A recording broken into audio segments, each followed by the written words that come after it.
Well, hello, beautiful people. I am so excited to share with y'all today. So I was asking God what he wanted me to talk about, and he said dreams, destiny, and drive. So I'm just going to dive right in with dreams. I'm going to break you down, and I'm going to tell you what God says, and I'm going to tell you what Google says. So for dreams, Google says, dreams are a series of thoughts, images, and sensations occurring in a person's mind. But here's what I believe. Dreams aren't what you see in your sleep. Dreams are what you don't let sleep. Ephesians 3:20 says, "Now to him who is able to carry out his purpose and do superabundantly more than we dare ask or think, according to his power that is at work within us." Here's what I got from that. We have to dare to dream, and we can't limit ourselves. Or worse, we can't limit God. Small-minded people are going to tell you that your dream is too big, but really, your dream is so big and so godlike that they can't even begin to comprehend it. So don't ever let them get that down. So I love Walt Disney. He was an impossible dreamer, and he did the impossible. So when he would present an idea in front of his team, and they would say, "Yeah, we can do that," he'd say, "No, it's not big enough." But when he'd give them an idea, and they would say, "That's impossible. We don't have the money, the men, we don't have anything to do that," then he'd say, "That's what we're going to do," because he did the impossible. So I want to be like him like that. So to find out your dreams, first you must look at your gifts. So what are you best at? I think Steve Harvey says it best. He says that gifts is what you do best with the least amount of effort. So everybody repeat after me. What do I do best with the least amount of effort?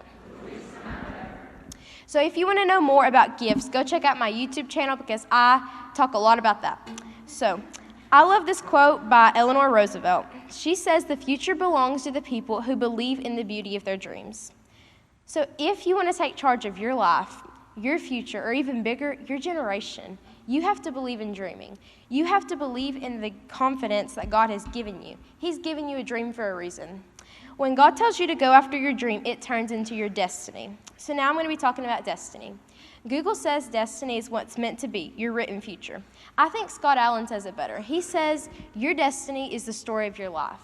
It is the story of your life. It's what God sent you out to do. Jeremiah 1:5, "Before I formed you in the womb, I knew you. Before you were born, I set you apart. I appointed you a prophet to the nations."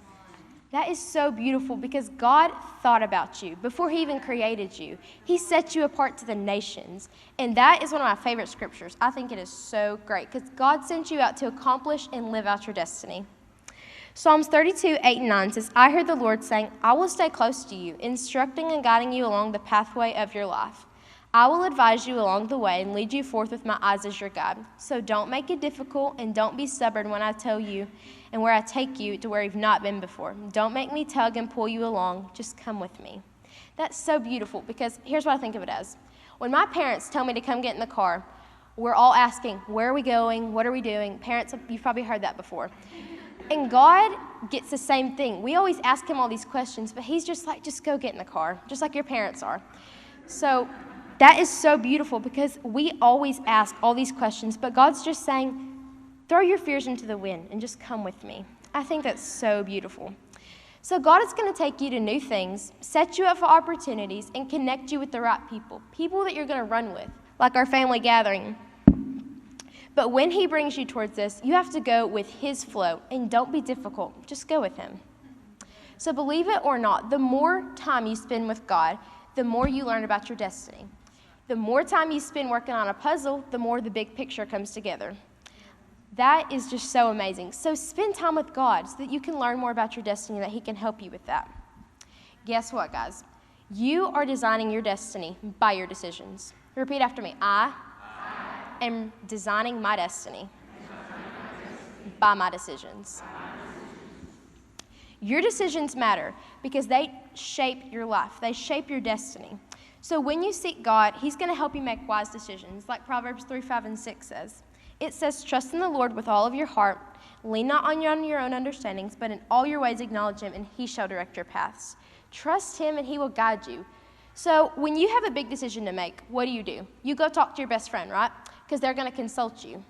But when you talk to God, he's going to tell you what you need to hear, when best friends might tell you what you want to hear. That's how amazing God is. So your dreamt up destiny will only carry you so far. After that, most people fall and they give up.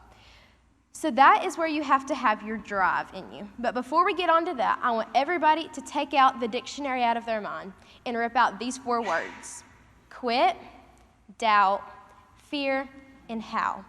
Because if you doubt, or if you fear, or if you ask how, you're going to quit. And God is saying, just come with him. So my granddad, Joe Harold, always says that you have to have a good case of work ethic. So on that note, we're going to go on to drive. Drive is a force in a specific direction. So here's a really good quote about drive. Push yourself because no one's going to do it for you. It's kind of like riding a bike. When you first get started without training wheels, someone's going to push you, right? But then after that, it's your job to pedal on your own because it's your destiny. It's Lindsay's destiny. It's Keisha's destiny. It's my Poppy's destiny. So I have a quick story for y'all.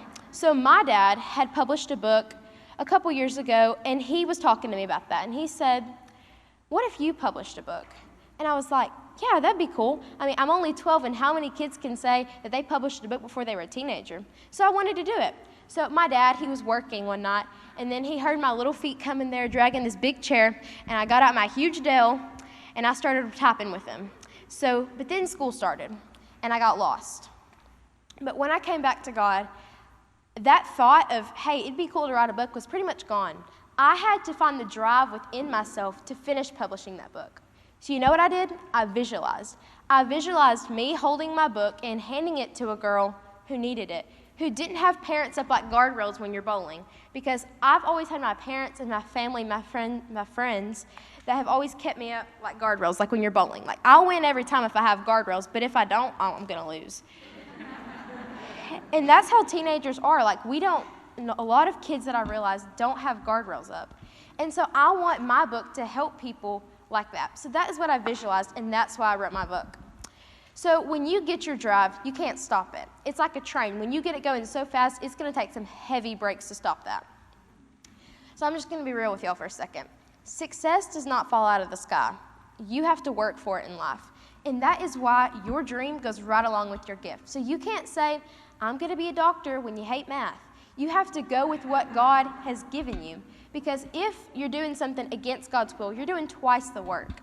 So my dad always says, never go to work a day in your life. Go towards your dream and your passion. Like, I don't say, oh, I have to go right. I say, I get to go right. Now, it's editing I don't like. That's why I leave it to Jeff and Michelle. So here's my last quote for you guys. It will take a hammer of precision to drive your success. I'm going to say that again. It will take a hammer of your precision to drive your success, to drive the nail of success. And that is why you can't give up. Everybody just say this. I cannot. I don't even know what giving up means. So me and my sister played Monopoly the other day, and it was not going well for me. She had every single 500. She was richer than the bank. Like, that's possible, guys. I dealt with it. And I had like 220s. So I had just finished paying off my last hotel. And she was like, Mally, I hate to do this to you, but you're just going to have to give up. And she's the sweetest thing ever. But I love that because people are going to tell you, just give up. You have nothing. Just give up. But you have to say, I'm not going to give up. I don't even know how. I mean, I said, Judah, I'm not giving up. Watch me win this thing. And I didn't, but still, you can win in life. So here's what I want to leave you with. You are going to get your gift, and it's going to turn into your dream. And when God gives you the okay, you're going to go after your destiny. But if you want to achieve that, you have to have your drive to feel your success. So I'm just going to recap everything that I said. Dreams are what you don't let sleep. Destiny is the story of your life. It's what you're going to do. And drive is what's going to make you go after it in the morning. Thank you guys so much.